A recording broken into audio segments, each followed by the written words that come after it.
भगवान ने आज गोपियों को कहा कि नारी को कभी भी अपने पति को नहीं छोड़ना चाहिए। ये बात हम नहीं कह रहे हैं, ये बात स्वयं भगवान श्री कृष्ण कह रहे हैं। स्त्री को कभी भी अपने पति का त्याग नहीं करना चाहिए, है ना मैया? मैया ओ मेरी मां, ध्यान दे दो मैया। स्त्रियों को कभी भी अपने पति का त्याग नहीं करना चाहिए। अब आप कहो महाराज जी हम तो नहीं किए, पर वो हमारा त्याग कर दें तो हम क्या करें? पति ही स्त्री का त्याग कर दे। बहुत सारे पुरुष ऐसे होते हैं जो अपनी पत्नी को छोड़कर किसी और स्त्री के साथ रहने लग जाते हैं, तलाक देकर दूसरी स्त्री से विवाह कर लेते हैं। ऐसे भी केस भारत में बहुत मिल जाएंगे। लेकिन जो भारतीय परंपरा है और जो शास्त्रों की परंपरा है वो मैं आपसे कहूंगा, और आपके साथ ऐसा क्यों होता है इसका भी कारण बताऊंगा। एक स्त्री अपने पति से इतना दुख क्यों पाती है, या पुरुष अपनी स्त्री से, केवल स्त्रियां नहीं मैया, कई पुरुष भी प्रताड़ित हैं स्त्रियों से। कई स्त्रियां मारती हैं पतियों को और कई पति मारते हैं। मतलब दोनों तरफ की बातें आज हम आपसे कहेंगे कि पत्नी पीटती है तो पति क्यों पिट रहा है, वो पति पीटता है तो पत्नी क्यों पिट रही है। इसका जवाब आज हम देंगे, बहुत सावधान होकर के सुने। और आज जो हम कहेंगे वो यदि आप पति पत्नी फॉलो कर लेंगे, चरितार्थ कर लेंगे, तो मैं विश्वास दिलाऊंगा, मैं आपको वचन दे सकता हूं कि आप यदि मेरी बातों पर यकीन करके उस पर अमल कर लेंगे तो कभी आप पति पत्नी के झगड़े की स्थिति उत्पन्न नहीं होगी। इसलिए कथा पति पत्नी दोनों को सुननी चाहिए जोड़े के साथ। पति पत्नी दोनों सुनेंगे तो अच्छा होगा। अब पत्नी कथा सुने वो तो सब नॉलेज रख लेगी, पर पति नहीं सुनता तो वो ज्यों का त्यों बना रहेगा। इसलिए शास्त्र कहते हैं पति पत्नी दोनों कथा सुनो, ताकि सुधार हो तो दोनों में हो, ताकि कमियां दूर हो तो दोनों की दूर हो, ताकि रास्ता प्रशस्त हो तो दोनों का हो, मार्गदर्शन हो तो दोनों का हो। इसलिए दोनों, पति पत्नी दोनों। पहले शुरुआत करते हैं स्त्रियों से, फिर पतियों को भी कहेंगे। स्त्री का धर्म है पति की सेवा, एक ही धर्म एक व्रत नेमा, काय वचन मम पति पद प्रेमा। पति कैसा भी हो, अंधा हो, लंगड़ा हो, ये बात हम नहीं कह रहे, रामचरितमानस में लिखा है। अंध बहिर क्रोधी अति दीना, है ना, ऐसा हूं पति कर किए अपमाना, नारी पाव जमपुर दुख नाना। पति कैसा भी हो, अंधा हो, लंगड़ा हो, बहरा हो, काना हो, गरीब हो, कैसा भी हो, स्त्री कभी भी अपने पति का त्याग ना करे। मैया जी अब रिश्ते बन गए हैं तो उन्हें निभाओ। और हम तो ये कहेंगे कि पति कितना भी दुष्ट हो, पति कितना भी गाली देने वाला हो, कितना भी मारने वाला हो, कोई बात नहीं, आप ये समझ के चला करो कि आपको ऐसा पति इसलिए मिला है क्योंकि किसी जन्म का पाप आपके सामने आ गया और उस पाप के कारण ऐसा पति मिला है। हम जब पुण्य ज्यादा करते हैं तो हमारा पति, हमारा बेटा बहुत अच्छा होता है, आज्ञाकारी। और हम पुण्य नहीं करते, कोई पाप हो जाते हैं, वही पाप का दंड भोगने के लिए हमें ऐसा दुष्ट पति मिल जाता है जिसके साथ अब ना कहावत है, ना उगला जाए ना निगला जाए, ना उगल सकते हैं ना तो निगल सकते हैं। तो क्या करें? एक मैया 60 साल की मेरे पास आई। 60 मैया, महाराज हमें अपने पति से परेशान हो गए, बुड्ढा बिल्कुल एक नंबर का। क्या परेशान होगी मैया? हम तलाक लेना चाहती हैं अपने पति से। 40-60 साल की मैया हो रही, हम तलाक लेंगी अपने पति से। उस बुढ़े ने कोई सुख नहीं दिया, सारी जिंदगी रुलाया है, परेशान किया। बच्चे बड़े बड़े हो गए, बच्चों का विवाह हो गया, अभी तक नहीं सुधरता बुढ़ा। ऐसा उस स्त्री ने हमसे कहा। हमने हाथ जोड़ के कहा मैया कितने साल की हो? महाराज 60 में चल रही है। हमने कहा इस उम्र में अपने पति को छोड़ के कहां जाने का विचार है? सारी जिंदगी तो निभा ली, हाथी निकल गया है, पूंछ बची है तो वो भी निकाल लो आराम से। गई बहुत थोड़ी बची, नारायण अवचेत, काल चिरैया चुग रही, निस दिन आयु खेत। बहुत चली गई, बची कितनी? थोड़ी सी बची है। जैसे अभी तक निभाया है ऐसे अब भी निभा लो। इस उम्र में पति को छोड़कर जाओगी, जमाना नाम धरेगा तुम्हें, जमाना गलत कहेगा तुम्हें। कल तुम्हारा पति ही आरोप, तुम भले सती सावित्री हो पर पति को छोड़कर जाओगी तो पुरुष ये कहेगा किसी और से चक्कर होगा इसलिए तो हमें छोड़कर चली गई। भले तुम पतिव्रता हो पर जमाना खाए बिना रह सकती है, कहे बिना नहीं रह सकती। इसलिए बुढ़ापे में मरते टाइम काहे दाग लगा रहे हो चरित्र में, काहे दाग लगा रहे हो? इसलिए निभाओ, कोई और ऑप्शन तो नहीं है ना। अब बच्चे तुम्हारे बड़े बड़े हो गए हैं, अब कौन सा सुख चाहिए तुम्हें? भोगों के सुख की कामना बची है क्या? इसलिए कहता हूं मैया, अभी से मन भगवान में लगा लो। जिसे भगवान में सुख मिलने लग जाएगा उसे फिर संसार के सुख की जरूरत नहीं होगी। यदि भगवान का सुख अभी से नहीं मिला तो तुम्हें मरते दम तक सुख चाहिए। फिर कई लोग स्त्रियों को नहीं छोड़ पाते, कई स्त्रियां पुरुषों को नहीं छोड़ पाती बुढ़ापे में। क्यों? क्योंकि तुमने केवल यही सुख लिया है संसार का। कभी तुमने भक्ति का, भजन का, भगवान का सुख भी लिया होता तो इनके बाद तुम उस सुख में ऑप्शन होना चाहिए। ऑप्शन क्या होना चाहिए? पति के बाद तुम कहां मन लगाओगी अपना? पत्नी के बाद कहां मन लगाओगे अपना? बताओ, ये सत्य है? एक दिन तुम्हारा पति और एक दिन तुम्हारी पत्नी मरेगी, ये सत्य है या नहीं? बोलो। एक दिन तुम्हारी पत्नी और तुम्हारा पति मरेगा, ये बात सत्य है? हाँ या ना में जवाब दो। एक दिन तुम्हारा पति और तुम्हारी पत्नी मरेगी तब बैठे रहोगे क्या? अभी से मन भगवान में लगाओ ताकि पत्नी के जाने के बाद मन पूरा भगवान में जुड़ जाए। पति के पहले भगवान में मन लगा लो ताकि पति के जाने के बाद मन भटके ना। पहले से व्यवस्था करके रखो कि हमें इनके बाद मन को कहाँ लगाना है। ये क्यों भूल रहे हो? कब तक आंख बंद करके बैठोगी मैया? एक दिन मरेंगे ये दुनिया वाले। कब तक तुम बचा के रखोगी या रखोगे? सच्चाई से कब तक भागोगे? कहां जाओगे भाग के? मरेगा हर आदमी एक दिन, इसलिए भगवान में मन लगाओ।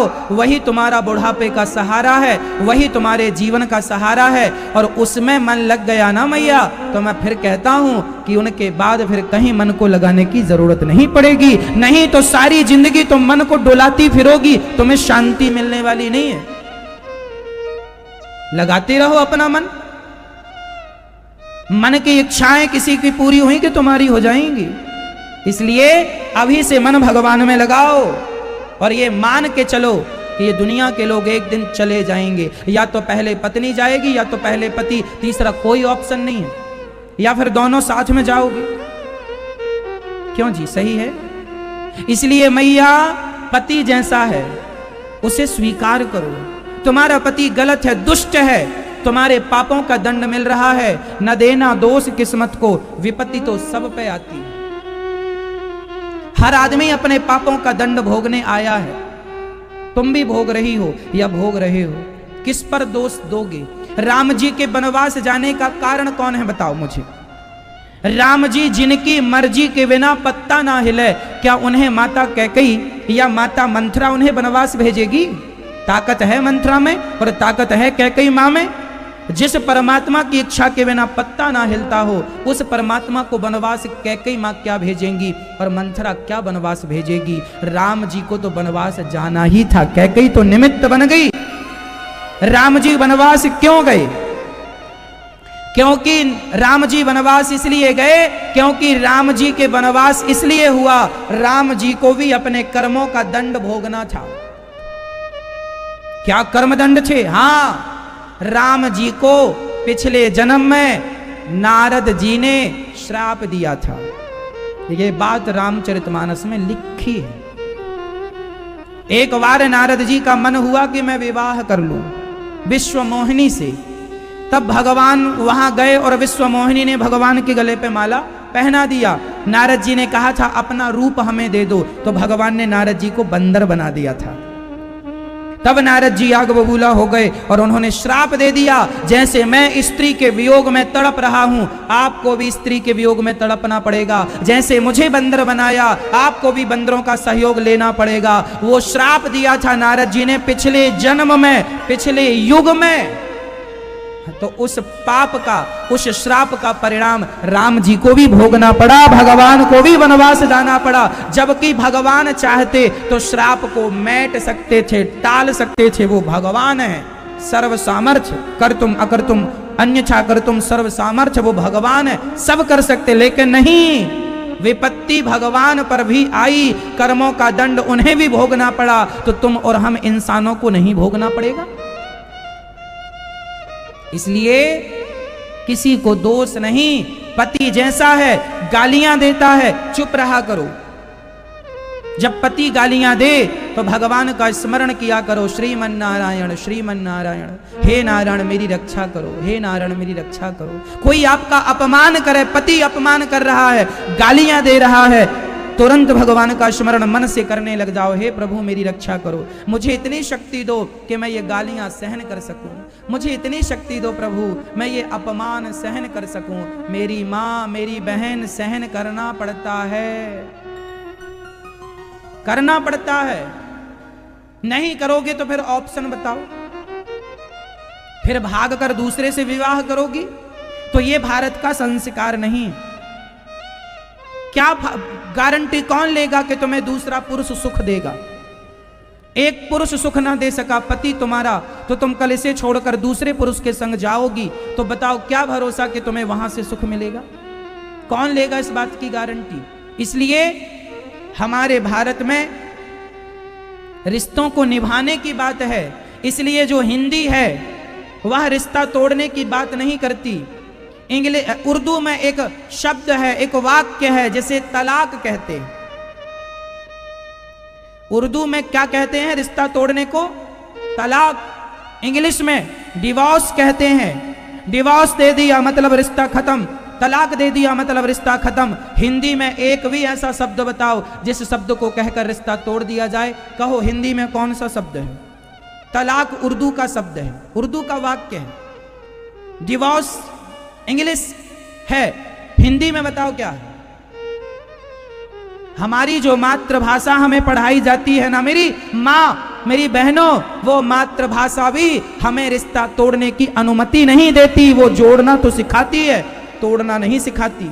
हम भारत के लोग हैं, हिंदी है, हम वतन है, हिंदुस्तान हमारा, हम भारतवासी हैं। अमेरिका जापान के लोग तलाक लेते और देते होंगे, उन्हें शोभा देता होगा। मुसलमान देशों में तलाक लेते और देते होंगे, उन्हें शोभा देता होगा। पर हमारे यहाँ तो पति और पत्नी का संबंध 7 जन्मों का माना जाता है, 7 जन्म का माना जाता है। इसलिए हमारी संस्कृति, हमारा देश, हमारे शास्त्र, हमारे संस्कार ये आज्ञा नहीं देते कि तुम अपने पति को छोड़कर चली जाओ। पति कैसा भी हो, शादी करने के पहले निर्णय लेना चाहिए। इसलिए लड़की के पिता को अच्छे से देख लेना चाहिए। लड़के को ठोक बजा के देख लो, बहरा तो नहीं है, काना तो नहीं है, अकर्मण्य तो नहीं है, भिखमंगा तो नहीं है, दहेज तो नहीं मांग रहा, सब पहले ठोक बजा के देख लो। मेडिकल टेस्ट भी करा लेना भैया, मजाक नहीं कर रहे हैं, सही। एक लड़की मेरे परिचित की है, उसका विवाह हो गया। विवाह होने के बाद पता चला कि लड़का नपुंसक है, बिल्कुल रियल, अभी भी वो लड़की है। उसके बाप ने विवाह कराया। इसलिए आज तो हम ये कहेंगे अपने लड़का लड़कियों का विवाह के पहले मेडिकल टेस्ट जरूर करा लिया करो। आपको मजाक लग रही है, हम रियल बोल रहे हैं। हम तो आपका सब तरफ से भला ही करेंगे। क्या बुराई है मेडिकल टेस्ट कराने में? लड़की दे रहे हैं, जीवन भर की कमाई होती है बेटी, बाप का दिल होती है बेटी, दे रहे हैं, ठोक बजा के देखेंगे साहब।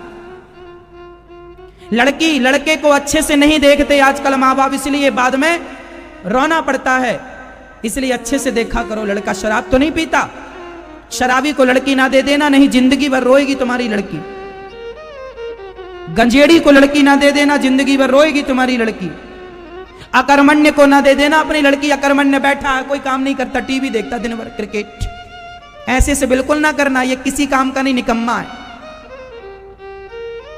ऐसे को लड़की ना देना। लड़की देने के पहले ठोक बजा के, अरे 50 रुपए का घड़ा खरीदते हो, ठोकते हो कि नहीं? टूटा तो नहीं है, फूटा तो नहीं है, कच्चा तो नहीं है, हाँ या ना? 100 रुपए का घड़ा खरीदते हो मैया, ठोकते हो कि नहीं? 100 रुपए की चीज को ठोक बजा के ले रहे हो, दे रहे हो, तो लड़की दे रहे हो साहब ठोक बजा के तो देखना पड़ेगा। इसलिए लड़कों को खूब चेक किया करो। हम तो कहते हैं गुप्तचर लगाओ, पहले 2-4-10 हजार लगे तो लगे, गुप्तचर लगाओ। कहां जाता है, कहां आता है, कैसी दोस्ती है, कैसी। पहले के जमाने में ऐसा होता था। पहले नाऊ और पंडित जाके लड़के को देखते थे। नाऊ जानते हो, सेविंग करने वाले भाई साहब को नाई कहते हैं। नाई और पंडित ये दोनों जाते थे और लड़की और लड़का, लड़के और लड़की को देखते थे 15 दिन आम पब्लिक बन करके। कहाँ जाता है, कहाँ से आता है, किससे बैठता है, किससे मिलता है, किससे दोस्ती है, किससे यारी है, कैसी बातें करता है, कैसा स्वभाव है। लड़की का बाप गया तो लड़का तो बिल्कुल अच्छा बना बैठ जाएगा, हम तो सब जानते, सीधा साधा। एक दिन में थोड़ी लड़का देखा जाता जो तुम देख के कर लेती हो शादी। और घरों में जाके लड़के नहीं देखे जाते, जरा बाजार में जाके देखो तुम ये लड़का कैसा है। लड़के बाजार में दिखते हैं, जब वहां सिगरेट एक हाथ में होती है, शराब चाय का प्याला दूसरे हाथ में होता, तब पता चलता है ये कैसा लड़का है। आजकल के माँ बाप को ज्ञान ही नहीं है, लड़की की जिंदगी बर्बाद कर देते हैं। कितने बाप ऐसे हैं जिन बापों की गलती की सजा लड़की भोग रही है। गलत आदमी से विवाह कर दिया, मना कर रही थी हमें नहीं करना, नहीं करना, नहीं करना, माना नहीं, जिद पे आ गया। बाप हूं मैं, जो कहूंगा करे करना पड़ेगा। तो तुम बाप हो तो जान ले लो अपनी बेटी की। अरे एक बार बेटी की भी तो मर्जी जान लो, क्या उसके मन में है। उसको भी तो अपना पक्ष रखने का अधिकार है या नहीं। इसलिए हमारे भारत में स्वयंवर होता था। क्या होता था? 50 लड़के बिठा ले जाते थे और वो 50 लड़के भी उच्च क्वालिटी के होते थे। नाम अच्छा हो, गोत्र अच्छा हो, खानदान अच्छा हो, धन वैभव अच्छा हो, और फिर लड़की को माला दिया जाता था पसंद कर। वहां पर लोग बताया करते थे ये फलाने हैं, फलाने जगह के राजा हैं, इनके पास इतनी दौलत है, इतना कुछ है। हाँ, लड़की आगे बढ़ गई, इनके पास इतना है, ये फलानी जगह के राजा हैं, लड़की आगे बढ़ गई। बंदी जन बता रहे हैं ये इनका नाम फलाना है, ये इतने इतने बड़े योद्धा हैं, 10 राजाओं को पराजित किया है, इतना बड़ा बल है। अच्छा रानी, लड़की फिर आगे बढ़ गई, जो पसंद आएगा उसके ऊपर माला डालेगी। और आजकल का बाप इतना एटीट्यूड कि अपनी लड़की से नहीं पूछता कि बेटी ये लड़का तुम्हारे लिए पसंद किया है, पसंद है। लड़की की राय माता सीता का जब विवाह हुआ तो शर्त रखी गई थी ना, जो धनुष को तोड़ेगा वह सीता माता का पति होगा। धनुष यज्ञ था कि नहीं, सुनने का अधिकार था कि नहीं। माता द्रौपदी का बात बताऊं आपको, महाभारत की घटना है। द्रौपदी के पिता ने शर्त रखी थी, मछली ऊपर घूम रही है, धनुष बाण नीचे रखे हैं, नीचे देखकर ऊपर मछली की आंख पर साधना है निशाना, जो साधेगा वह द्रौपदी का पति बनेगा। दानवीर कर्ण ने उठकर धनुष पर डोरी चढ़ा दी और कर्ण भी निशाना साधने के लिए बढ़े, तब द्रौपदी ने रोक दिया, खबरदार कर्ण, तुम यदि मछली की आंख पर निशाना लगा भी दोगे तो मैं तुमसे विवाह नहीं करूंगी। महाभारत में लिखा है, पढ़ लेना। द्रौपदी को विवाह करने की स्वतंत्रता थी, लेकिन इसका अर्थ ये नहीं है मेरी बहनों कि तुम किसी लड़के को लेके भाग जाओ। ये इसका अर्थ बिल्कुल नहीं है। मनमानी ये नहीं होगी कि तुम किसी भी लड़के से प्यार मोहब्बत के नाम पे भागती फिरो ना, ये परमिशन नहीं है। विवाह करने के पहले खानदान भी देखा जाता है, कुटुंब देखा जाता है, अच्छे कुल का लड़का होना चाहिए। अरे भाई, किसान बीज बोता है तो अच्छी क्वालिटी का बीज बोता है, जितना अच्छा बीज होगा उतनी अच्छी फसल होगी। हाँ, जितना बढ़िया खानदान होगा उतनी बढ़िया तुम्हारी संतान होगी आगे चल के। यदि तुम्हारा खानदान कुल बिगड़ गया, आने वाली संतान बिगड़ जाएगी। हाँ या ना? इसलिए देख सुन के तब द्रौपदी ने कर्ण को कह दिया, हम तुमसे विवाह नहीं करेंगे। क्यों नहीं करेंगे? क्योंकि हम क्षत्राणी हैं और क्षत्राणियों का विवाह क्षत्रिय से होता है, और तुम भले बलवान हो पर शूद्र हो। द्रौपदी ने कहा था। इसका अर्थ यह हुआ कि ब्राह्मणों को ब्राह्मण बेटी से विवाह करना चाहिए, लड़का ब्राह्मण हो लड़की ब्राह्मण हो। क्षत्रियों का विवाह क्षत्रियों से होना चाहिए, लड़का क्षत्रिय लड़की क्षत्रिय। वैश्यों का विवाह वैश्यों से होना चाहिए, लड़का वैश्य लड़की वैश्य। शूद्रों का विवाह शूद्रों से होना चाहिए, लड़की शूद्र लड़का शूद्र। हम मर्यादाओं में रहें। यदि हम यहां का वहां कर लेंगे तो तुम्हारी नस्ल बिगड़ जाएगी। जो मां अलग जात की, जो बाप अलग जात का, उसकी जो संतान होती है वह वर्ण संकरी कहलाती है। ये हम नहीं कह रहे हैं, शास्त्रों के वचन है ना मैया। इसलिए ये सब चीजें हमारे यहां विचार किया जाता है। लड़की के विवाह के लिए लड़के का नाम, गोत्र, खानदान, कुंडली निकाली जाती है, इसलिए ताकि लड़की के साथ किसी भी प्रकार का दुर्व्यवहार ना हो, अच्छा सब कुछ रहे। लड़की के माँ बाप चिंता करते हैं। बाद में फिर कोई भले किस्मत में अब दुख है तो तुम कितना भी देख सुन लो साहब, वो तो मिलता है, लेकिन फिर भी जानकर तो कोई मक्खी नहीं निकलता ना। अब आप कहें महाराज जी तो सब कुछ हमने देखा, हमारे बाप ने देखा, फिर भी तो दुख मिला, फिर कौन जिम्मेदार? तो देखो ऐसे केस होते हैं पर कम होते हैं। इसका अर्थ ये नहीं कि हम बिना देखे सुने विवाह कर दें। भाई धोखे से मक्खी हम निकल गए चलता है, पर जानकर तो आप नहीं निकलते ना। ये कहावत है कि धोखे से मक्खी निकल गई अलग है, पर जानकर तो कोई नहीं निकलता। हमने लाख लड़के को देखा लेकिन फिर भी नालायक निकला, वो उसका भाग्य है, लेकिन फिर भी तो देखना सुनना जिम्मेदारी है। इसलिए लापरवाही ना हो, समझदारी हो। विवाह के समय सावधान, लड़की और लड़का और माता और पिता खूब बढ़िया से देखो, और लड़की भी अच्छी हो, देखने सुनने में भी अच्छी हो, काम धाम कर सके, अपने रिश्तों को संभाल सके। लड़की, लड़के का बाप भी, लड़के वालों आप लोग भी जरा लड़की को देखा करो स्कूल कॉलेज जाते आते समय, वो भी तो ऐसी वैसी नहीं है। केवल लड़के का मुआयना नहीं, लड़कियों का भी तो मुआयना होना चाहिए। अच्छे से देख सुन लो, बातचीत कर लो। लड़का लड़की एक दूसरे से प्रसन्न है तो विवाह कर लो। जबरदस्ती नहीं कि तुम्हें इसी लड़के से करना होगा ना, तुम्हें थोड़ी रहना संग, वो लड़का लड़की को रहना, उनके मन की जान